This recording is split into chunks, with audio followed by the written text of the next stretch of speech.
You're listening to Raising Relationships, a podcast by the South Carolina Infant Mental Health Association. Here are your hosts, Amaris and Tiffany.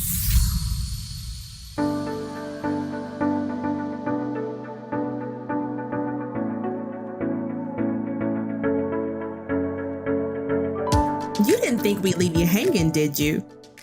Before we cap off this season of Raising Relationships, we thought you want to know how Shontee and Micah's journey concluded. But before we do that, I think we also want to leave you with some parting wisdom from all the folks who share their stories and perspectives with us this season on the show.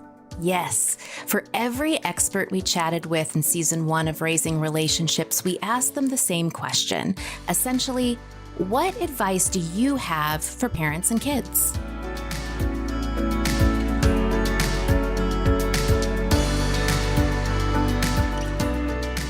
What advice would you give someone like Shontee facing some of the same struggles that she and Micah had? This seems like the perfect spot to bring you to our chat with Schema CEO Carrie Schnacky. I think it's good advice for all parents is to be your child's champion. And then also to remember, it doesn't happen overnight. There has to be a pattern built up where children say, okay, this is dependable. This is what I see is happening. I know this, my needs are met. I know when I communicate this way, they get it and they respond to me consistently. I can trust the adults in my life. You know, we're talking a lot about early care and education. Early care and education teachers are highly stressed. Part of this conversation about infant and early childhood mental health has to be about the well-being of our caregivers. That can happen in the context of relationships, and it needs to happen with just the adults. Dr. James Collins from Prisma Healthcare System in South Carolina. If the maternal or paternal red flag goes up that they have a concern for their kid, don't ignore it. So just keep trying until someone is listening to you. Don't give up. Try again until you're heard. Dr. Mackenzie Soniak is the Infant and Early Childhood Capacity Building Director with South Carolina Infant Mental Health Association. One of the things that we have to keep in mind is hope. I think that when we are able to hold that hope, we can start to see changes because ultimately we don't want what happened with Micah and Shontee to continue to happen. It's illuminating a change that needs to happen. Trust yourself. You are the expert in your own child, and you are going to be able to provide your child with everything that they need. Christopher Gaines, Infant and Early Childhood Mental Health Consultant with PAIR, which stands for Partners for Early Attuned Relationships. Yeah, we absolutely love parents that are advocates for their kids. Like, she didn't give up. We end up with kids that in centers that, I end up working with the parents directly. And it's a common thing that I tell them just because it gets really, really difficult for them. They're at their wits' end some days. I tell them flat out, I was like, I don't worry about you because you're still trying. You're not going to get it right every day. You're not going to get it right all the time. But as long as you keep trying, it'll work out. As long as you keep trying, you're just trying to look out for your child, it's going to work. Brittany Gandy is the program manager for Be Well Care Well in South Carolina. It's important to wonder about that. Like, how are teachers being supported so that they can better understand behaviors of children and not, take on their own understanding? We like to say you cannot pour from an empty cup. And I just want to put that out, out there for providers and, whoever may be listening, that you cannot give your all if you're not giving your all to yourself. That was a good couple minutes of heartfelt wisdom and knowledge. But we can't forget about Shontee. She and Micah helped us start this story, and we've heard from her every single episode so far. There was so much more to our conversation with her, and we really did want to leave you with hope, optimism, and of course, their happy ending. Here's our extended conversation with Shontee.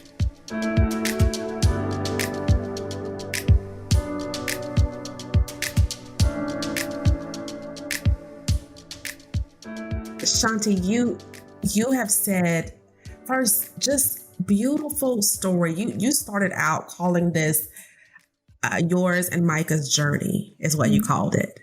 And that pulled me in. I wanted to know all about your journey. And as you've been sharing this journey with us, you've never said this word, but I have heard it in every step of your journey, you've been talking about connections. You talked about how you were able to finally get this pediatrician, right, who was able to see you and to hear you as Micah's mother and say, how can I support this mom and this child? And she referred you over to Help Me Grow. And from there, you were able to establish this connection to Katie, who saw you and heard you as Micah's mother and this mother who needed support. And from there, I mean, you got connected to Circle of Security. And I just keep hearing these connections. And even when you're talking about Micah and his connections with those at the YMCA and these teachers and counselors and therapists that he has right now, I love how your story of this journey is really highlighting how critical and important those connections are and the difference that makes. And that has flooded me. I needed to say thank you for that, for your offering of this journey that has really shown us that you said, what's the difference between this YMCA and that YMCA? Right. It's the connections that he's making, that he has with people that he knows can see and hear him. That's what's been offered to Mike, and that's what was offered to you. And I'm flooded, and I'm really humbled by your story. Thank you so much. I'm just, right now is so much. Micah, he's so funny. He says, he tells everybody, I love you. He tells everybody, he walks up to people and just hugs them. We can go in Cato's, and the lady behind the cash register, he walks behind the cash register to give her a hug. So, it's amazing that he has that after so many people are just kind of slamming him. You know what I mean? Kind of trying to shut him down. The last time that when I picked him up from the second daycare, and, that was his last day, because I was so happy because he was getting ready to go to 4K, and I knew I wasn't going to have to deal with this daycare anymore. When I got to the door, that feeling started coming in, and I heard someone crying, and it was him. All the other kids were sitting at a table, and they were eating their little candy because, they said, if you be good, I give you a piece of candy. Well, Michael wasn't good that day. He was sitting at a table by himself, crying. And all she could say to me was, well, he didn't get a piece of candy today. That's why he's crying. I got his stuff, and I told him, I said goodbye. I haven't looked back since. When he finished 4K, and I had to speak about his teacher, I heard everything from, oh, well, she has this issue with other kids. You're not the only parent that she was just calling. She's not. And I know that there's other kids that are having the same symptoms that Micah have and are not getting any help because of what their parents are being told. The parents are being told they'll grow out of it.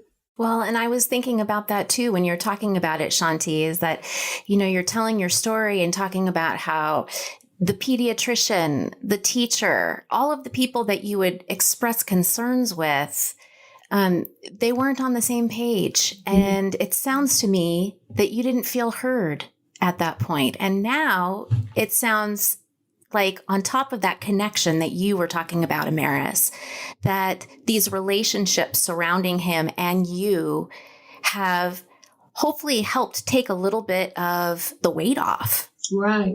Mm-hmm. It has. It really has. He's different. You can see it in him, the difference. It's like this, he's 6 now. So therefore it's like, instead of him, because he used to walk into the building with his hands like this, and he would be just kind of like timid, real timid, when he walked into one of those buildings. Mm-hmm. Now, I don't have to walk Micah into school anymore. He gets out of the car. He gets out when I drop him off at the car line, and he goes in the building, and he knows what he's supposed to do. Now, every day is not perfect because, January and February have been hard months for him. It really has, because he's had issues where he's been bored and he got up out of his seat playing tag in the classroom. there has been issues where he was in art class and he got excited and he started yelling and screaming at the top of his lungs. There's just different things that happen. So it's like right now at this moment, I'm picking and choosing what I need to do, how I need to address those issues when they come about.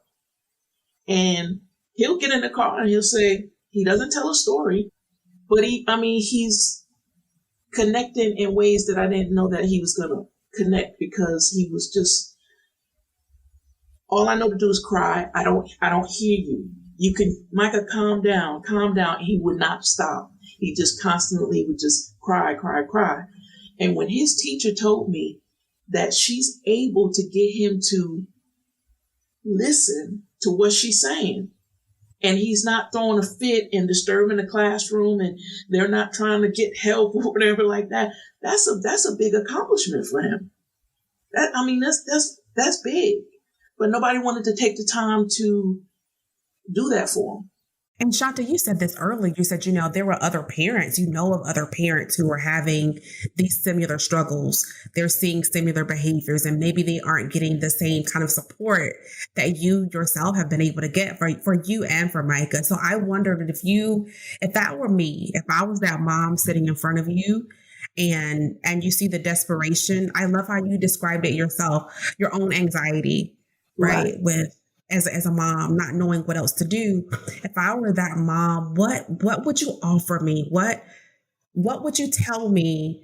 What would you suggest or recommend to me to help me get to where you and Micah have been able to arrive? If I was having a conversation with you, the first thing I would say is follow your instinct. Follow your gut. Follow your gut. Because if you sense it and that's your child, you fight for your child. You fight for them. Like I said, I would tell any mom, I said, just keep on going to the pediatrician. If you don't like that pediatrician, go to another one. If they sitting there telling you it's all in your head, no, it's not. It's not. Because you know your child better than anybody. So that would be my advice right there. And what I found out from his guidance counselor is she asked me, she said, if his therapy goes good, can you please recommend the therapist? And because right now the mental health is such a big topic, it took 6 months for Micah to even get into a program. So that was an additional 6 months of waiting for the help that you need. But you just don't give up. You don't give up. I love that. I love the tenacity, and I love the resilience in your story, yours and Micah's, just being able to keep going after what it is that he needed. I love your stance as the expert of your child, really knowing what it is that he needed, who he needed, and when he needed it. You just really allowed yourself to be that expert, and in that role of expert, be his advocate. That, again, just a beautiful piece of your journey. Thank you. And I just have to say thank you. Thank you, thank you, thank you, thank you. Miss Tiffany, you have no idea what you have done for us. You don't. I mean, little things like the way that I talk, like, when you're talking to your child and you start getting frustrated and putting labels, like knowing why I'm getting that way. You know what I'm saying? Knowing, okay, this is what this is. And okay, this is why I'm getting like this. Okay, I need to step back and I need to approach it this way. And if I give in to him, then I'm too weak. If I don't do that, just by knowing and having that guideline, that's my support. That's my support. Because every time my child comes into me, I'm stopping every time. And it's different because when my oldest boy and my daughter, they were babies. These new kids coming out these days, they are like walking old men and women, and they are amazing.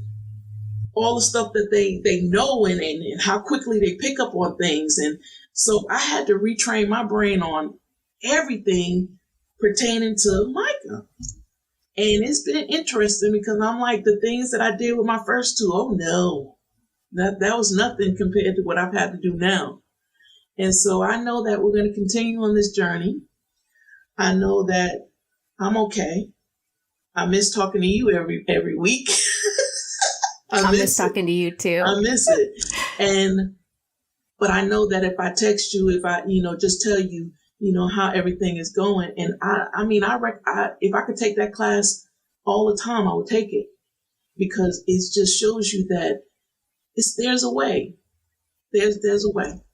Well, I think I can speak for Amaris and myself when we both say, thank you so much for sharing your story. It's so powerful. And I think the power in it is that it's not uncommon, Shontee, that this is happening to a lot of people. Mm-hmm. And I think that your story will really help others know just the direction to go to get this started. So thank you so much. Thank you. Thank you, guys. I really appreciate it. I really do.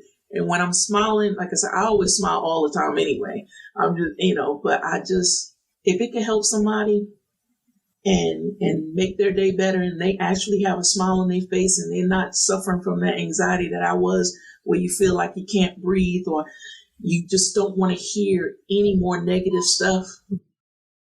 I mean, I feel like I did something, so. You did do something. You did. You did. You did a whole lot. You did much more than and just your willingness to share it with us. Just hearing you talk about the way you showed up has just really been impactful for me today, and I'm grateful for that. Well, if people know about the Help Me Grow program and how it directs to South Carolina infant mental health, I think that's a big part of it. If they could just, get to that program, know about that program, meet someone like Miss Katie, I think it's all worth it. It is.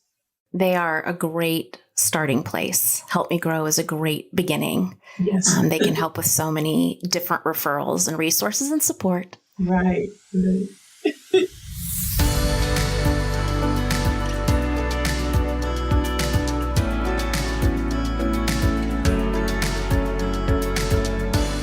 Thank you for listening to Raising Relationships.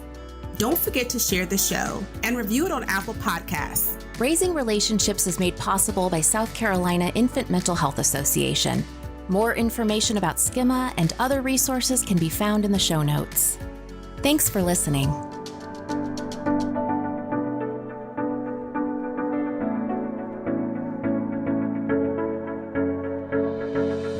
This podcast is produced for the South Carolina Infant Mental Health Association by Story Studio Network.